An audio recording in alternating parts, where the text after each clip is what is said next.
నీకు అనిపించదు ఇప్పుడు. హల్లెలూయా. లోకం ఏ విధంగా ఉందంటే ఒక పెద్ద విశాలమైనటువంటి ప్రాంగణం ఉందనుకుందాం, లేకపోతే గ్రౌండ్ అనుకుందాం. విశాలమైన గ్రౌండ్ లో నువ్వు ఎటు పరిగెత్తినా ఏం కాదు, అవునా కాదా?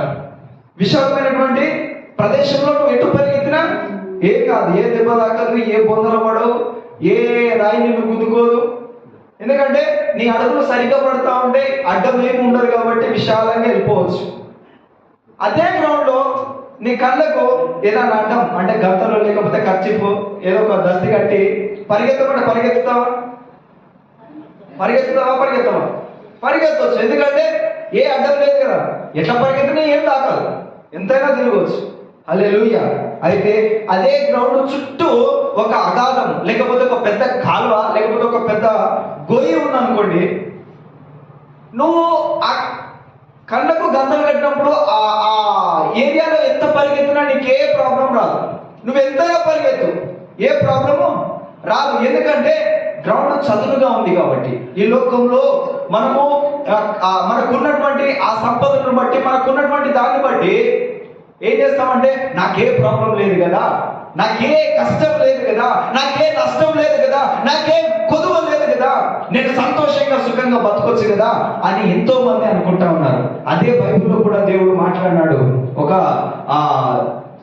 సమృద్ధిగా సంపాదించిన వాడు అనుకున్నాడంట, నా ప్రాణమా తినుము తాగుము సుఖించుము, నీకేది కావాలంటే అది నువ్వు చిటికేస్తే నీ దగ్గరకు వస్తుంది అని ఆయన అనుకుంటా ఉన్నాడట.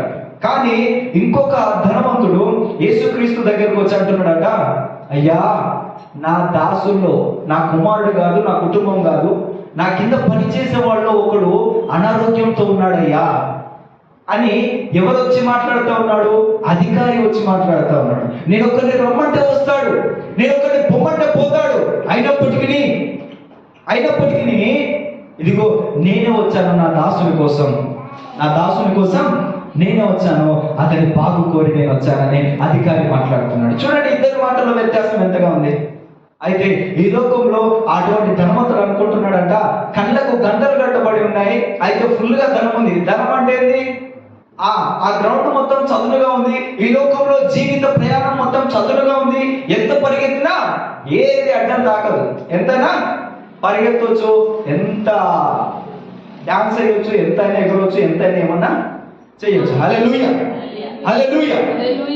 అయితే ఎటువంటి దెబ్బ తాకదు, ఎటువంటిది ఏమీ కాదు, అవునా కాదా?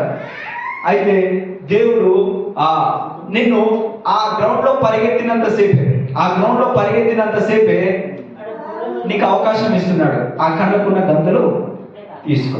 ఆ కళ్ళకున్నటువంటి గంతలు నువ్వు తీసుకుంటే నీకు ప్రపంచం కనిపిస్తుంది. ఆ గ్రౌండ్ లో నుండి బయటకు రావడానికి ఒకే ఒక మార్గం ఉంది. హల్లెలూయా.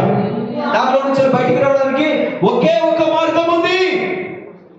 ఆ మార్గంలో నీవు నడిస్తే మాత్రమే ఆ గ్రౌండ్ లో నుండి బయటికి నీవు చక్కగా రాగలుగుతావు. అదే కళ్ళకు గంతలు కట్టుకుని నీ జీవిత అంతం వరకు నీవు ప్రయాణిస్తే ఆ గ్రౌండ్ చివరిలోకి వచ్చినాక, అంటే నీ జీవిత చివరి అంచులోకి వచ్చినాక నీవు గుంతులో పడిపోయే అవకాశం ఉంది, జాగ్రత్త అని బైబిల్ సెలవిస్తా ఉంది. హల్లెలూయా. నీకు యేసుక్రీస్తు ప్రభువు అన్నాడు, నేనే మార్గమునై ఉన్నాను, నేనే సత్యమునై ఉన్నాను, నేనే జీవమునై ఉన్నాను అన్నాడు. హల్లెలూయా. దేవుడు లేడని ఎవరు అనుకుంటారట?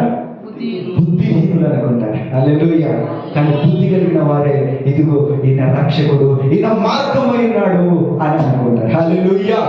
ఆ మార్గము ఈ లోకానికి బోధించడానికి, ఆ మార్గమును ఈ లోకంలో ప్రజలకు చూపించడానికి దేవాది దేవుడుగా ఉన్నటువంటి అతను సాధారణ మానవునిగా ఈ లోకానికి వచ్చాడు. హల్లెలూయా.